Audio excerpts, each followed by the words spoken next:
हुजूर फरमाते जिसने मेरी कब्र की ज़ियारत की, फरमाया उस पर मेरी शफात वाजिब हो गई। सवाल यहाँ ये है कि आज जहाँ हुजूर की कब्र मुबारक है वहाँ पर्दे लटका दिए। अब बज़ाहिर हम देखें तो कब्र नज़र नहीं आती, तो हुजूर का ये फरमान कि जिसने मेरी कब्र की ज़ियारत की उस पर मेरी शफात वाजिब हो गई, तो क्या अब इसका हमारे यहाँ कोई सिला है? उलमा ने लिखा है कि यहाँ से हज़ारों मील लोग सफ़र करके हुजूर के लिए जाते हैं। जिसने हुजूर के गुंबद हज़रा की ज़ियारत कर ली उसने हुजूर की ज़ियारत कर ली।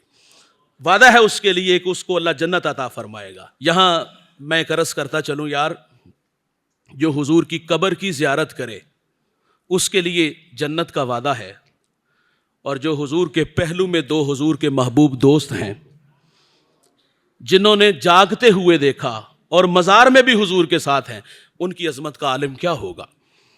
और अगली बात, ये वही मज़ार है जहाँ 70,000 फरिश्ते सुबह आते हैं और शाम तक हुजूर पे दरूद पढ़ते हैं, और फिर 70,000 फरिश्ते शाम आते हैं और वो सुबह तक हुजूर पे दरूद पढ़ते हैं। दोबारा इनकी बारी भी नहीं आती। मेरा मिजाज इख्तलाफी नहीं, लेकिन यहाँ अर्ज़ करूँगा, कुछ लोग जब ज़ुबान खोलते तो हया भी नहीं आती कि माज़ल्लाह नबी मर के मिट्टी में मिल गए। और यार ये अकीदा आज के बदबख्त का हो सकता है जो आसमानों से 70,000 फरिश्ते जो नूरी थे, उनका अकीदा ये है कि अल्लाह के रसूल सल्लल्लाहु अलैहि वसल्लम अपनी कब्र अनवर में ज़िंदा है और हमारा दरूद सुनते हैं। अल्लाह ताला हमें ऐसे लोगों से महफूज रखे।